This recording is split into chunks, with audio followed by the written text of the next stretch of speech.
출애굽기를 보면은 여러 핵심적인 중요한 단어들이 있는데 그 중에 한 가지가 바로 알다입니다. 그래서 출애굽기의 주제를 하나님을 아는 것, 하나님을 알라라고도 말할 수 있습니다. 그런 의미에서 출애굽기에 등장하는 수많은 사건들은 하나님이 어떤 분이신지, 하나님께서 어떤 일을 행하셨는지, 하나님이 누구이신지라고 하는 하나님을 아는 것, 하나님을 알아가는 과정이라고도 말할 수 있습니다. 그런데 일단 여기서 우리가 한 가지 기억할 것이 있는데, 우리가 일반적으로 안다라고 말하는 개념과 성경에서 안다라고 말하는 개념은 조금 다릅니다. 우리는 보통 언제 안다라고 말을 합니까? 뭐 길에 대한 정보를 알거나 음식을 만드는 방법을 알거나 뭐 수학 공식을 외울 때 등 보통 지식적으로 무언가를 알 때 우리는 안다라고 말을 합니다. 그런데 성경에서 말하는 안다라는 것은 그런 단순한 지식적인 알을 의미하지는 않습니다. 성경에서 말하는 이 안다라는 단어는 히브리어로 야다라고 하는데, 이 단어는 관계에서 오는 친밀함을 뜻합니다. 관계에서 오는 친밀함, 즉 누군가 깊고 친밀한 관계를 맺고 있을 때, 인격적이고 특별한 관계를 맺고 있을 때 성경은 야다, 즉 안다라고 말을 합니다. 그래서 실제 이 야다라는 단어는 성경에서 부부 관계에서 많이 사용되어집니다. 남자와 여자가 서로를 사랑해서 육체적으로, 정신적으로 하나를 이룰 때, 함께 친밀한 관계를 맺을 때 성경은 야다, 안다라고 말을 하는 것입니다. 그리고 이와 마찬가지로 하나님과 사람이 인격적인 특별한 관계, 깊은 사귐 가운데 있을 때 성경은 하나님을 안다라고 말을 합니다. 저는 지금도 이 하나님을 안다라는 말을 들을 때마다 과거에 떠오르는 사건이 하나 있습니다. 제가 교회학교 중고등부 시절에 좋아했던 또 존경했던 남자분이십니다. 선생님이 계셨는데, 그분은 신앙적인 모습뿐만 아니라 지적으로도 굉장히 탁월하셨습니다. 그 선생님께서 하루는 교회 회지에 이렇게 글을 쓰셨는데, 당시에는 교회들마다 회지를 많이 만들었습니다. 저희 교회도 회지를 만들었는데, 그 선생님께서 한 꼭지에 글을 쓰셨는데, 제가 그 글을 보고 깊게 감명을 받았습니다. 내용인즉슨 하루는 선생님께서 평일 오전, 이른 아침에 이제 교회에 기도하러 오셨는데, 제가 다녔던 교회도 우리 예수비전 교회처럼 이렇게 단독 건물을 사용했는데, 지하 예배당에서 뭐 새벽 기도도 드리고 뭐 유년부 예배도 드리고, 평일에는 늘 이렇게 교회를 오픈해서 누구나 언제나 이렇게 지하 예배당에서 기도할 수 있도록 이렇게 마련해 주었습니다. 그래서 그 선생님께서 하루는 평일 오전에 일찍 이제 기도하러 교회 지하 예배당에 오셨는데, 그런데 지하 예배당에 내려가니까 예배당에서 한 목소리가 들려왔다라는 것입니다. 그래서 조심스럽게 그 열려진 그 문틈 사이로 안을 들여다보니까 작은 불빛 하나 있는 깜깜한 예배당에 한 권사님께서, 나이가 많으신, 머리도 하얘지시고 체구도 작아지시고 몸도 구부정해지신 한 권사님께서 찬양을 부르고 있었다라는 것입니다. 웬 말인가 날 위하여 주 돌아가셨나,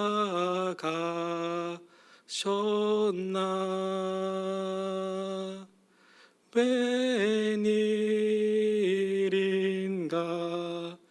웬 은혜인가 그 사랑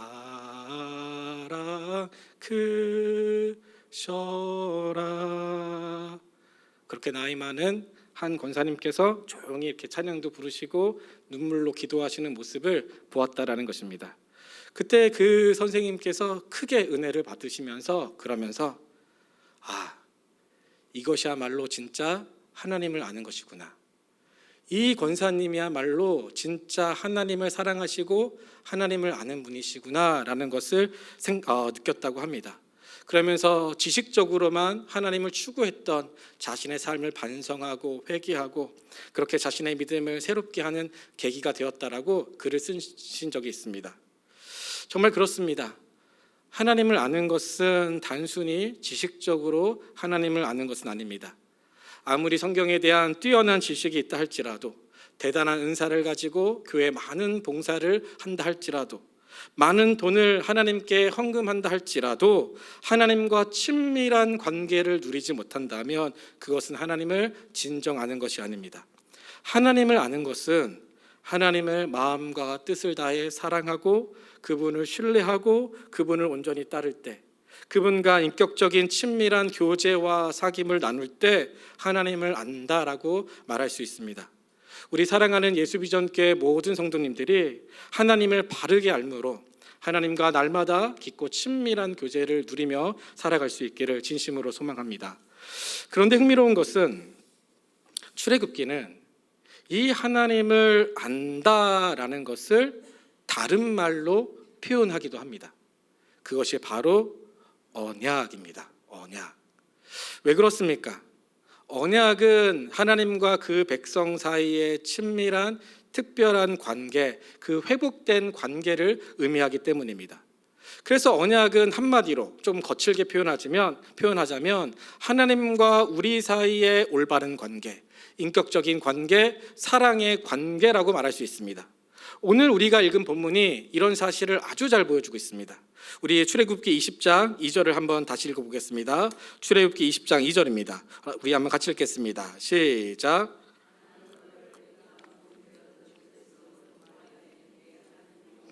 지금 성경이 뭐라고 말하고 있습니까? 나는 하나님께서는 너를 이스라엘을 애굽 땅 종되었던 집에서 인도하여 낸 무슨 하나님이요?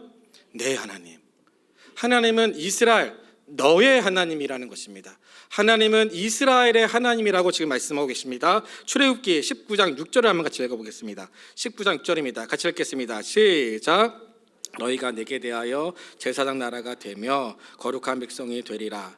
너는 이 말을 이스라엘 자손에게 전할지니라. 아멘. 지금 뭐라고 말합니까? 너희가 이스라엘이 내게 대하여 하나님께 대하여 제사장 나라가 되며 거룩한 무엇이 된다라는 거요? 백성이 된다라는 것입니다. 이스라엘은 하나님의 백성이 된다라는 것입니다. 지금 성경이 뭐라고 말하고 있습니까? 시내산 언약에서 하나님께서 시내산에서 이스라엘과 언약을 체결하시면서 하나님이 이스라엘의 하나님, 너의 하나님이 되고 너희는 나의 하나님의 백성이 된다라는 것입니다. 다시 말해 하나님께서 이스라엘과 관계를 맺고 계시다라는 것입니다. 하나님과 이스라엘의 관계를 다시 회복시켜 주신다라는 것입니다. 하나님이 이스라엘 너의 하나님이 되고 너희는 나의 하나님의 백성이 된다라는 것입니다. 사실 출애굽기에서 등장하는 이 왕과 백성의 이미지는 하나님과 이스라엘의 회복된 관계를 보여주는 하나의 그림 언어일 뿐이지, 성경을 보면 이 외에도 다양한 그림 언어들을 통하여서 하나님과 그 백성의 회복된 관계를 보여주고 있습니다. 가령 목자와 양의 이미지라던가 아니면 아버지와 자녀의 이미지, 포도나무와 가지 혹은 신랑과 신부의 이런 다양한 그림 언어들을 통하여서 하나님께서는 하나님과 사람 사이에 회복된 특별한 관계를 보여주셨습니다. 시내산 언약은 바로 이 관계의 회복으로서의 부르심이었습니다. 그리고 성경은 그것을 하나님을 안다라고 표현하기도 합니다. 하나님과 인간이 관계를 회복했다라는 것은 굉장히 중요한 사건이 됩니다. 왜냐하면 이 관계의 회복은 이 세상의 모든 관계의 회복의 시작점이 되기 때문입니다. 세상의 모든 악은 하나님과 사람 사이의 관계가 깨어졌기 때문에, 그 관계가 틀어졌기 때문에 시작되었습니다. 이 원리를 알기 위해서는 우리가 타락 전 이야기를 좀 살펴볼 필요가 있습니다. 하나님께서 처음 세상과 사람을 창조하셨을 때 어떠한 모습으로 창조하셨습니까? 창세기에 보면은 그 유명한 말이 있죠. 하나님 보시기에 심히 좋았더라. 하나님 보시기에 심히 좋았다라는 것입니다. 하나님 보시기에 심히 좋았다라는 말은 이 세상이 아름답고 선하게 창조되었을 뿐만 아니라 이 말은 바꾸어 말하면 이 세상의 모든 관계가 다 좋았다라는 것입니다. 하나님과 사람도, 사람과 사람의 관계도, 사람과 세상의 관계도 모두 다 올바른 관계, 좋은 관계에 있었다라는 것입니다. 특별히 하나님과 사람의 관계가 좋았다라는 것이 참 중요합니다. 왜냐하면 이 말은 마치 손과 손이 이렇게 맞잡은 것처럼 하나님과 인간이 연결된 상태에 있었다라고도 말할 수 있기 때문입니다. 이렇게 연결되었다라는 것이 참 중요합니다. 왜냐하면 하나님은 어떤 분이십니까? 하나님의 지혜, 하나님의 사랑, 하나님의 능력은 어떠하십니까? 하나님의 지혜, 하나님의 IQ는 얼마나 되시죠? 네, 셀 수가 없죠. 하나님의 지혜는 무한하십니다. 하나님의 사랑은 어떻습니까? 당연히 무한하십니다. 하나님의 능력은요, 당연히 무한하십니다. 하나님은 무한하신 분이십니다. 하나님의 지혜도, 하나님의 사랑도, 하나님의 능력도 무한하십니다.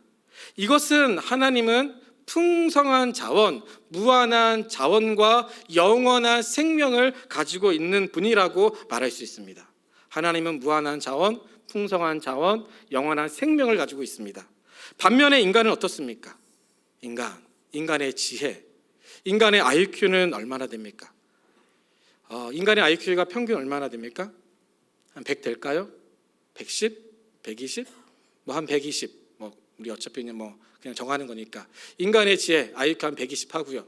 인간의 능력은 얼마나 될까요? 저 한 사람 정도 될 수 있을까요?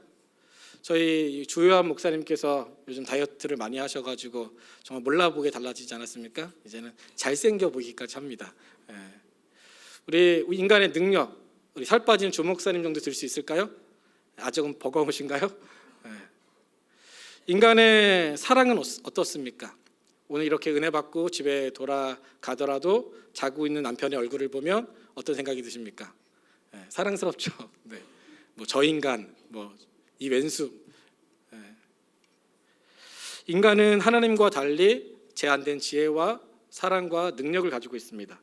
하나님은 무한하신 분이십니다. 반면에 인간은 유한한 존재입니다. 그런데 처음 하나님과 인간의 관계가 어떻다고 말씀드렸습니까? 좋은 관계. 이렇게 연결된 관계라고 말씀드렸습니다.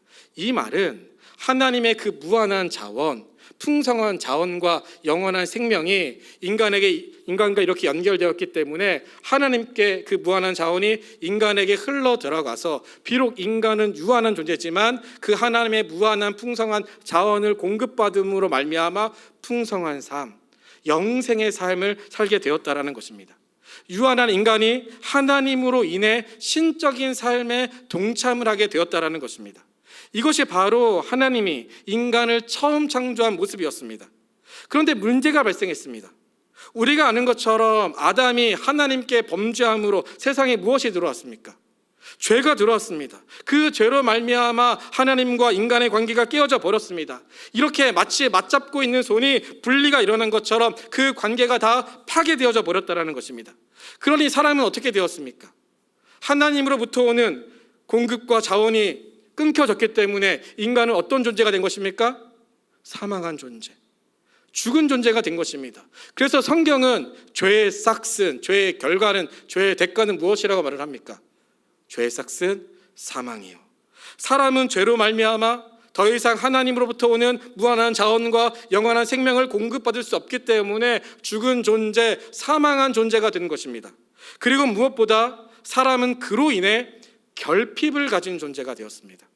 왜냐하면 하나님으로부터 오는 공급이 차단되었기 때문에 늘 허기가 지고 배가 고프고 무언가로부터 자신을 채우지 않으면 안 되는 그런 결핍된 존재가 되었다라는 것입니다.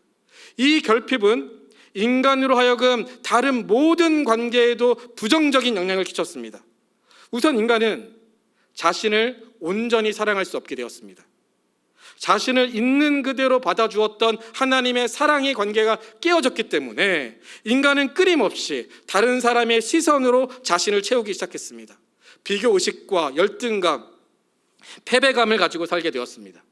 다른 사람과의 관계도 마찬가지입니다. 결핍을 가졌기 때문에 다른 사람의 것으로 자신의 것을 채우기 시작했습니다. 그렇게 나타난 모습이 무엇입니까? 도둑질, 살인, 폭력, 착취, 억압 등 이런 모습입니다. 세상과의 관계도 마찬가지입니다. 인간은 끊임없이 자신의 그 안에 빈 공간을 채우기 위해서 탐욕적으로 피조 세계를 파괴하기 시작했습니다. 이 모든 것은 하나님과 인간의 관계가 깨어졌기 때문입니다. 다시 한번 정리하면은 하나님과 인간은 처음에는 좋은 관계, 연결된 관계에 있었습니다. 그로 인해 하나님의 그 무한한 자원과 영원한 생명이 인간에게 흘러 들어가서 인간은 비록 유한한 존재였지만 그 하나님 덕분에 풍성한 삶, 영생의 삶, 신적인 삶에 동참할 수 있게 되었습니다. 그러나 인간이 하나님께 범죄함으로 말미암아 죄가 세상에 들어왔고 하나님과 관계는 끊어졌고 그로 인하여서 하나님의 관계뿐만 아니라 다른 모든 관계에도 부정적인 영향을 가지고 오게 되었습니다. 이 모든 것은 바로 하나님과 인간의 관계가 깨어졌기 때문입니다. 그래서 하나님께서는 인간의 죄 때문에 파괴된 이 세상을 다시 회복하기로 계획하셨습니다. 그 회복하는 방법이 바로 언약이고 그것을 다른 말로 하면 하나님을 아는 것이라고 말할 수 있습니다. 하나님께서는 인간과 언약을 맺으면서 다시 인간과 특별한 관계, 올바른 관계, 인격적인 관계를 회복시켜 주셨습니다. 우리가 잘 아는 것처럼 아브라함의 언약, 이삭의 언약, 야곱의 언약, 그리고 오늘 우리가 살펴본 시나산 언약이 바로 그것들입니다. 하지만 이 구약의 언약들은 우리가 잘 아는 것처럼 불완전한 언약입니다. 한계를 지닌 언약입니다. 왜냐하면 언약을 맺을 때 이렇게 언약 당사자 간에 언약을 맺었을 때 언약을 맺은 당사자 간에 해야 할 의무라는 것이 있습니다. 이것을 언약적 의무라고 하는데 이 의무를 다할 때 비로소 그 언약의 관계는 계속 유지되어지는 겁니다. 하나님이 이스라엘의 하나님이 되는 것, 이스라엘의 하나님의 백성이 되는 것은 이 자신들이 가진 의무를 다할 때 이 관계가 유지되어지는 것인데 하나님은 하나님 편에서 인간을 향한 그 의무를 다하셨습니다. 그런데 인간은 하나님께 대한 그 의무를 저버리고 불순종과 반역의 길로 걸어갔습니다. 그래서 이 하나님과 맺은 언약 관계가 지속적으로 깨지게 되었습니다. 파괴되었습니다. 그래서 하나님께서는 더 이상 인간이 파기할 수 없는 언약을 주셨는데 그것이 무엇입니까? 우리가 새벽마다 이 예레미야에서 우리가 살펴보고 있는 그 언약, 바로 새 언약입니다. 그리고 그 새 언약이 누구이십니까? 예수 그리스도이십니다. 하나님께서는 새 언약이신 예수 그리스도를 이 땅에 보내주심으로 하나님과 사람 사이에 깨어진 그 관계를 다시 회복시켜 주셨습니다. 그리스도의 십자가로 그리스도의 보혈로 관계를 복원시켜 주셨고 그 누구도 파기할 수 없는 그 누구도 깨트릴 수 없는 하나님과 인간 사이의 독점적인 그 올바른 관계, 사랑의 관계, 인격적인 관계를 맺어 주셨습니다. 그래서 이제는 예수 그리스도를 영접한 사람이라면 누구든지 하나님과 친밀한 관계를 누릴 수 있게 되었고 그로 인해 하나님과 다시 연결되었으니 하나님의 그 무한한 자원을 공급받음으로 영원한 생명을 공급받음으로 신적인 삶, 영생의 삶, 풍성한 삶을 다시 살게 되었다라는 것입니다. 그래서 요한복음 3장 16절을 보면 이렇게 우리에게 증언하고 있습니다. 우리 요한복음 3장 16절을 같이 읽어보겠습니다. 시작. 하나님이 세상을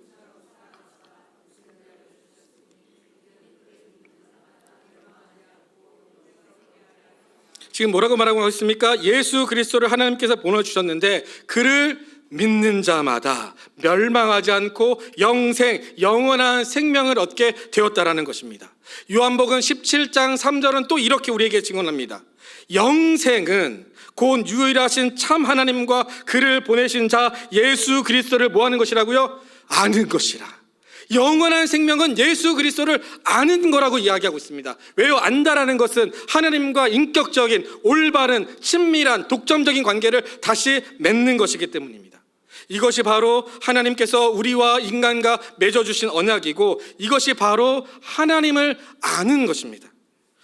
그럼 이제 여기서 우리가 한 가지 더 살펴볼 것이 있는데, 일단 하나님을 안다라는 것은 하나님과 인격적인 올바른 사랑의 관계를 맺는 거라고 말씀드렸고, 성경은 이것을 언약으로도 표현할 수 있다라고 말씀드렸습니다. 그렇다면 질문은, 왜 하나님께서는 이스라엘로 하여금 하나님과 먼저 언약을 체결해 주셨느냐? 왜 많은 민족 중에서 이스라엘을 먼저 하나님께서 언약을 맺어 주셨느냐 하는 것입니다. 왜 많은 사람들 중에서 이스라엘로 하여금 하나님을 먼저 알게 해 주셨느냐 하는 것입니다. 이 지점에서 바로 주의 백성들을 향하신 하나님의 목적, 사명이 있습니다.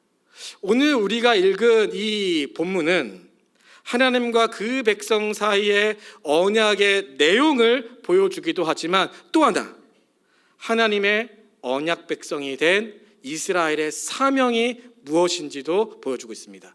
우리 오늘 본문 출애굽기 19장 6절을 한번 다시 읽어보겠습니다. 출애굽기 19장 6절입니다. 같이 읽겠습니다. 시작.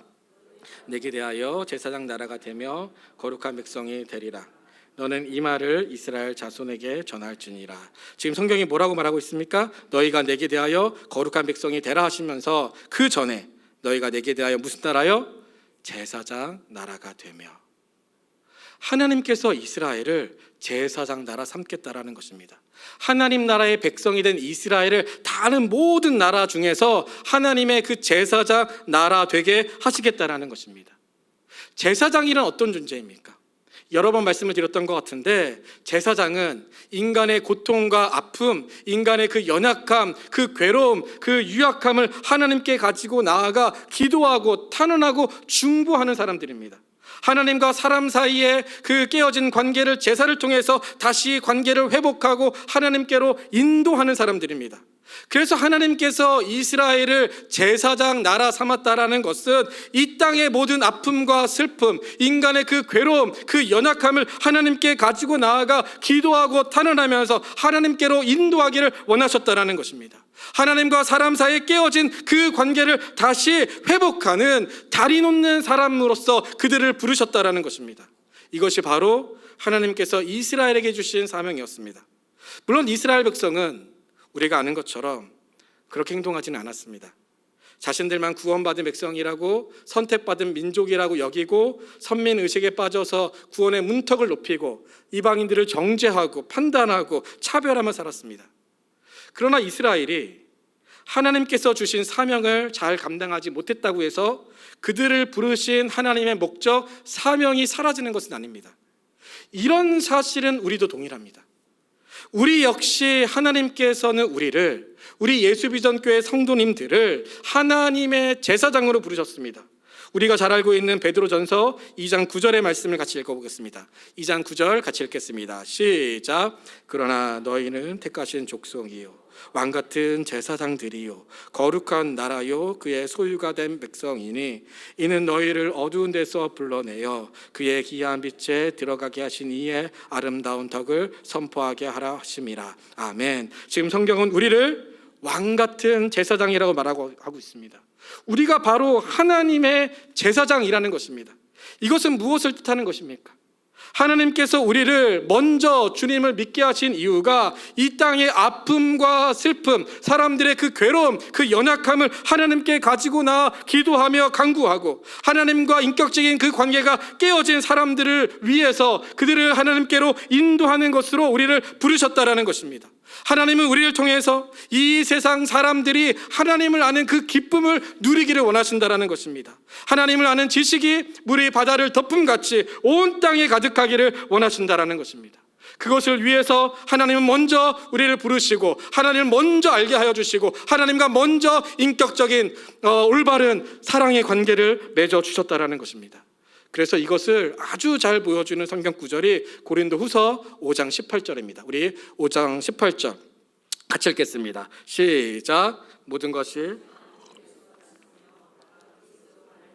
우리를 자기와 화목하게 하시고 또 우리에게 화목케 하는 직분을 주셨으니, 성경은 하나님께서 먼저 우리를 그리스도 안에서 하나님과 화목하게 하시고 그 화목을 맛본 우리를 통하여서 이 세상이 하나님과 관계가 깨어진 이 세상이 점점 하나님과의 관계를 회복하고 그것이 점점 확장되어 가기를 원하신다라는 것입니다. 이것이 바로 하나님을 아는 것이고 이것이 바로 언약이고 이것이 바로 하나님의 언약 백성이 된 우리들의 사명이라는 것입니다. 그런 의미에서 저와 여러분은 굉장히 중요한 사람들입니다. 왜냐하면 세상은 우리를 통해서 하나님을 보게 될 것이기 때문입니다. 우리가 읽었던 그 베드로전서 2장 9절을 다시 보면 이렇게 기록되어 있습니다. 그러나 너희는 택하신 족속이요 왕같은 제사장들이요 거룩한 나라요 그의 소유된 백성이니 이는 너희를 어두운 데서 불러내어 그의 기이한 빛에 들어가게 하신 이의 아름다운 덕을 선포하게 하려 하심이라. 성경은 우리는 하나님의 아름다운 덕을 선포하는 사람들이라는 것입니다. 그래서 세상은 우리를 통해서 하나님을 보고 하나님의 아름다운 덕을 보고 하나님의 나라를 꿈꾸게 된다는 것입니다. 말씀을 정리하면서 이 이야기만 하고 설교를 마무리할까 합니다. 우리가 금요 온세대 기도회 때 한동안 예수님의 이름으로 기도하라라는 시리즈로 말씀을 나누었습니다. 그 책의 저자가 브라이언 셰플인데 그분께서 그 책 말고 참 많은 책을 저술을 하셨습니다. 근데 그 저술하신 책 중에 한 내용, 책을 보면 한 내용 중에 이런 내용이 있습니다. 한번 띄워주시겠습니까? 설교자는 출입문이다. 브라이언 셰플이 말을 했는데, 즉 설교자의 삶을 보고 성도님들이 그 설교를 들을지 안 들을지를 결정한다라는 것입니다. 다소 무리가 되고 좀 억지스러운 느낌도 있지만 많은 설교자, 저를 포함한 많은 설교자들이 좀 마음에 새겨야 하는 말씀이라고 생각을 합니다. 그런데 저는 이 말을 오늘 이렇게 우리에게 적용해 보고 싶습니다. 한번 띄워주시겠습니까?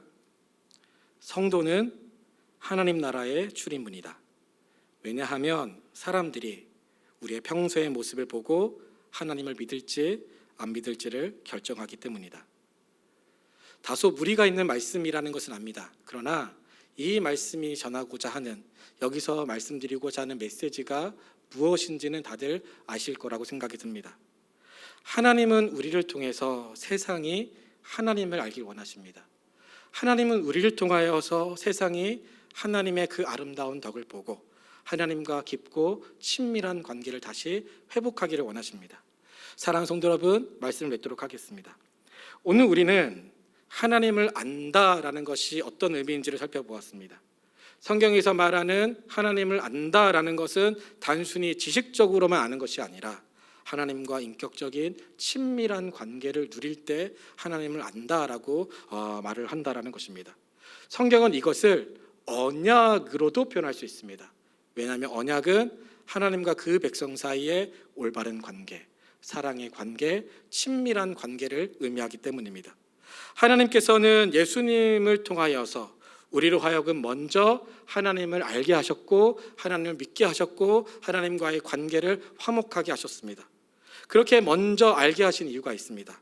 바로 우리를 통하여서 이 땅이 하나님께 돌아오기를, 우리가 제사장으로서의 그 사명을 잘 감당함으로 이 많은 깨어진 하나님과 깨어진 관계에 있는 사람들이 주께 돌아오기를 원한다라는 것, 이것이 바로 우리의 사명, 그래서 하나님께서 먼저 우리를 알게 하셨다라는 것을 기억하면서 이 사명을 잘 감당하는 저와 여러분, 우리 예수비전교회 모든 성도님들이 되기를 진심으로 소망합니다.